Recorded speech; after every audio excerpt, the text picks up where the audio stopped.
Welcome everyone to Vested Interest. This is Shane back again for another stock pick of the day. It is not a Monday. It is Tuesday, June 20th. I know this is the first one of the week. The market was not open yesterday for Juneteenth.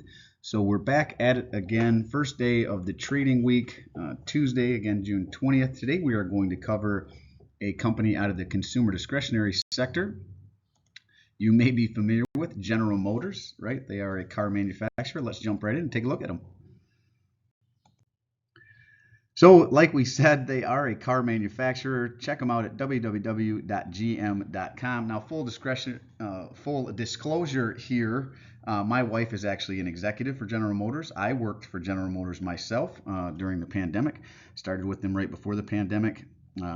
Built out a lot of their factories here. I actually did the demo of the factory in Hamtramck, where they're doing their electrical vehicle lines like the Hummer now. I've been in many of their factories. The factory in Lake Orion, where they were building the Cruise before, the truck plant in Flint, like I said, the one in Hamtramck, downtown Detroit there. Also, I started the battery plant for them, the Ultium battery joint venture there with LG Communications.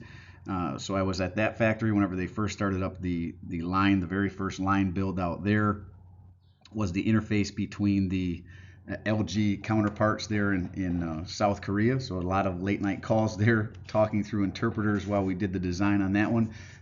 And some other things that you might not know about them. Obviously, they've got their Chevy, their GMC brands, the Buick brands, the Cadillac brands, but they've also got their Bright Drop, which is a shipping service. They have some of their hand in self-driving vehicles. They've got self-driving vehicles. The robo-taxis, I think, is what Elon Musk calls them. They've got robo-taxis in San Francisco. They're just about to open them up in Arizona, as well as in Austin, Texas. I think that was kind of a slap in the face to Elon Musk, since he's having trouble getting his robo-taxis up to snuff. This Bright Drop is their electric self-driving vehicles, delivery vehicles. My wife's vehicle is still gas powered, but it has self-driving, hands-free driving as well. I've used that on the freeways. They have their hands in a joint venture with electric boat manufacturer as well. They have their hands in selling their batteries, their Ultium batteries. Honda will be purchasing their batteries to put into their cars. So they actually have, and they have several more battery plants, not just the one in Lordstown, Ohio that I was involved with getting started. They have one in Tennessee. They have one here in Michigan where I live that they're going to be doing. And I believe there's a third one. I'm not sure exactly where that one was going. When I was there, they were talking about doing it in Arizona. But I don't know where, or Indiana possibly, where the final decision was. So they've got several more battery plants coming down the pike, as well as their transition to EVs, which is what all car manufacturers are going to right now. So again, you can kind of see the Hummer there, the Hummer truck, the Hummer SUV, right? All their lines, the Cadillacs. Eventually, even the Corvette will be electric. Chevy is and GMC are their two main brands that you're probably aware of, other than maybe Cadillac and Buick. But again, just a car manufacturer overall. But like I said, they do have their hands in a lot of stuff. One I didn't mention was OnStar, which is their over the road, and where they will be pushing their updates, similar to how Elon Musk does his over the airwaves. And OnStar's been around, for a long time, decades now. And if you didn't know, General Motors actually put out their first electric vehicles back in the 90s, long before Elon Musk and the Tesla gets kind of the credit for being the EV pioneers. But to be honest with you, General Motors was doing EVs long before Tesla was even a company. So I kind of laugh whenever I hear that. And that's not just me being biased. That's me knowing the history of automotives. So again, I may be a little biased. I'm going to try not to be biased in this video, but I have worked for General Motors in the past. Was with them for a couple years during the downturn there during CV-19 COVID timeframe. I actually did go down to Lordstown, Ohio was one place where I did the batteries, but Kokomo, Indiana was another spot that I hit. That was an old factory that's kind of been taken off their main rotation, but down there we did the ventilator project. So I was involved with Anthony D'Arcangelo. Him and myself managed the build out of that one there when we did the during COVID-19, whenever we did that. build out. We turned a 3-story building into a manufacturing plant for respirators in about 30 days. So that one was one I was pretty proud of, along with the other work that I did with them. But let's jump into it. We'll take a look at them. www.gm.com is their homepage. If you're interested, go ahead and check them out there. Sorry for rambling, but like I said, I am familiar with this company, so I wanted to speak to it a little bit from a personal experience and let you know that there may be some bias on my end. Anyway, let's jump right in. Keep going here. Now, the reason we were looking at them, they were down 1.69% on the day. This was one that was also suggested by a subscriber, so appreciate the suggestion out there. General Motors Company, ticker GM, again out of the consumer discretionary sector, closed the day at $37.32. They have a 52-week range as low as $30.33, as high as $43.63. So they're creeping up towards their 52-week high. I really like this company, anything under $34 personally. That's where I would like this one.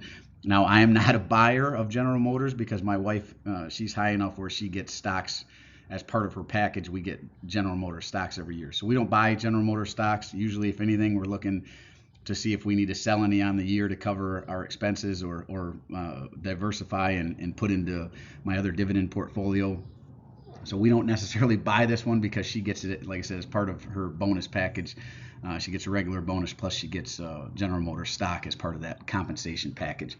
So I'm not a buyer of General Motors stocks for that reason, not because I don't find them attractive at these prices, but I like them. If I was going to buy them, I have bought them in my daughter's custodial accounts. I was buying them under 33 and then sold them around 39, and they made a little chunk of change there, buying and selling their stock. But average volume 14.1 million. Today was 13.2. You can see a lot of selling throughout the day. Looks like a big sell-off in the morning, recovered a little bit in the afternoon. Market cap of 51.879 billion, a beta of 1.34. They are more volatile than the overall market. Price to earning ratio pretty low, but this is comparable to like Ford right now, 5.78. So that's $5.78 for every dollar of their earnings that you're paying. Earnings per share is pretty high. This is a nice number, $6.46 here. Their next earnings date is coming up July 25th, so look for that if you're interested in this company. Forward dividend is very low, 36 cents paid out on the year. They are a quarterly payer with a 0.95% dividend yield. Ex-dividend date is June 1st, so we've just passed that one. You would not be in line for the next dividend. Let's see. Well, you might be, if they paid out on the 15th, you would be in line for the next dividend because they've already paid out the ex-dividend date one on June 1st, right? And a one-year target estimate, at least according to Yahoo Finance, is $47.19. So this stock was about in the 60s last year, so that gives you an idea of how far it has fallen. I want to jump over here, dividend yield. This one is not going to be applicable on this one because this company did recently cut their dividends. So that is not a good sign. You don't want companies that are cutting their dividends so they don't have a 5-year average. Current dividend yield, 0.95%.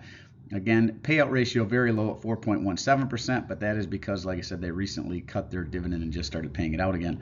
Now, I don't usually show this, but I wanted to show under statistics. One of the things I always look at is this dividend yield theory, but another one that you can, since this one doesn't have the 5-year average and we've got nothing to compare it to, one of the other metrics I like to look at is price to book, right? We like under 1 tells you that a business is fairly valued.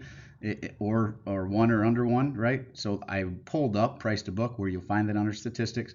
Their current price to book is 0.76. So this is under 1, right? 2022, it was actually 1 in March 2022.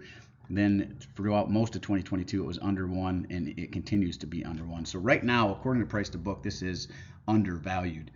Price to sales even is very nice, 34 cents. So very low price to book, very low price to sales. I don't usually show that. I won't show it on every video, but this one without the dividend yield theory, I thought it was applicable here. Free cash flow in the negative. I don't think I've ever seen a year where General Motors is not in the negative. They have a lot of factories where it is capital intensive, so they write down as much as they can, depreciation off of assets, and that would be machines that they use to make their products, all that, and repurchase of capital stocks. They are buying back their own shares here, which is nice, especially at these lower valuations. And this is all brought to you by Yahoo Finance, not affiliated, just one of the sources that I like to look at. I always recommend more than one source. So another one that I like is stockanalysis.com. And of the 13 stock analysts they've had take a look at this, they call it a consensus buy. I don't know that I'd agree with it at 37, but if they drop back down into the low 30s, under 34, I would be interested. This is getting a little on the higher side, for me anyway. if I was going to buy this. But they have a low estimate of $30, which would be a 19.64% decrease from where it currently sits. They have an average estimate of $49.92. That would be pretty much in line with what we saw with Yahoo Finance. That would be a 33.73% increase. And if it happened to hit their high of $86, that would be a 130.38% increase in the stock price. I'd really like that. That would be very nice to see on my wife's account there with all her shares that she has. And then another one that I like in here, if you go in, they give the same information, financial statistics. This is the forecast that we're looking at. Dividends we'll see on the next page. I like to go into statistics, look at return on invested capital, ROE, and return on equity, ROE, and return on invested capital, ROIC. I like 10% or better, which it does meet the return on equity, ROE standard of 10% or better, but it is a little low on the return on invested capital at 4.80%. So of the two, return on equity looks good. Return on invested capital is a little low. Let's jump over to dividends. So as I mentioned before, they do have a low payout ratio. 5.56 is what they're showing here. I think it was a little off on the other one, but under 10% dividend payout ratio, which is very nice to see, but no dividend growth. As you can see here, back in 2020, a few years back now, they cut the dividend August. It was March 5th, 2020. It was 38 cents. They cut it all the way down to 9 cents, right? And they cut it for a couple years. They didn't even have the dividends. They brought it back in after cutting it in 2020. They brought it back in 2022. They have not raised the dividend at all. And even when they had it back here, 2018, 2019 to 2020, they were at 38 cents. So they were not raising the dividend there either. So overall, this is one, as a dividend growth investor, again, I am not buying it for the simple reason that it's in my wife's, part of my wife's package. She gets shares of it every year around her bonus time. But if I wasn't getting those shares through her, I would look at this as more of a growth company that pays out a dividend, right? And it's a small dividend, so it's not substantial, but I'd be buying it for the growth, and I would try to get into it under $34 per share, and then I would just sit on it for the next several years and try to ride it up and maybe double that investment. That's what I would do with this one. I would just collect the dividend, the small dividend that it pays out along the way. I would probably be a seller around the $60 to $70 range. So I'd buy it around 33 or under, 34 or under, and I'd look to ride it up and maybe double my money, and then probably roll those funds into another long-term asset that I like. This type of business, manufacturing, car manufacturing in general, is very competitive. It's very cyclical in nature. It is impacted by recessions. When people start getting laid off or have trouble, they're not going out and buying new cars. But with the transition to EVs, you will see some gains in these companies regardless, because people are going to transition to EVs over time. So everyone who is still driving a gas-powered vehicle like I am eventually will be buying an electric vehicle, and there is going to be a transition period, so they will be beneficiaries of that, as well as, like I said, some of the other things that they have their hands in. GM financing, they finance their own cars, so they have that arm, like I said, the OnStar arm, which could become something bigger. They're selling their vehicles. They have joint agreements with other companies where they're going to provide the electric batteries for other companies' vehicles, so there's a revenue to be had there, as well as their own vehicles. So and the delivery system and self-driving robo-taxis, again, they're way ahead in, I'll just say, and not just even in my opinion, based on where they at with actually having robo-taxis on the road. You can go to San Francisco and get into a General Motors robo-taxi. You could go into Arizona and get into a General Motors robo-taxi. They're not just talking about it. You can actually get in them and take a ride in them, and pay for the service to have someone drop you off, unlike Tesla, who's still trying to get theirs up off the road. So they are ahead in a lot of areas in the electric vehicle and self-driving space, even though you may not know that. I know that because I worked for them, and you can Google it and see them driving around in the robo-taxis today. So again, sorry this one was long-winded. I'm very familiar with this company because I used to work for them, and my wife still does. So I wanted to give you a little bit more insight from my perspective, having been an employee and having a wife that works for them still. Some of the things that I know that might not be well known, or they don't do a great job of promoting these things, in my opinion. They probably could do a better job. That is one thing I will give Elon Musk. He is a very good promoter compared to some of these other manufacturers. Here's my investing criteria. Call it a high level stock screener. Really is what it is. I really should change that name to my stock screener. I'll call it vested interest stock screener. I'll call it that or something. Change the name there. And that is it for this one. As always, appreciate you stopping by. If you haven't done so already, don't forget to show me some love. Hit that thumbs up, ring the notification bell. Most importantly, subscribe to the channel. Drop a comment down below. Let me know what you think of General Motors. Are there other companies that you like? Maybe you're a Tesla fan. Maybe you're a Ford fan. Or Dodge. More power to you. I'm not telling you what to buy. I just, again, personal experience. I drive GM vehicles. My truck is a GMC, and my wife's vehicle is obviously a General Motors vehicle as well. And let me know what you think of GM down below. I do personally read and respond to the comments. I'm always interested to read your questions and or opinions, suggestions for future topics. Like I said, this one was suggested by a subscriber.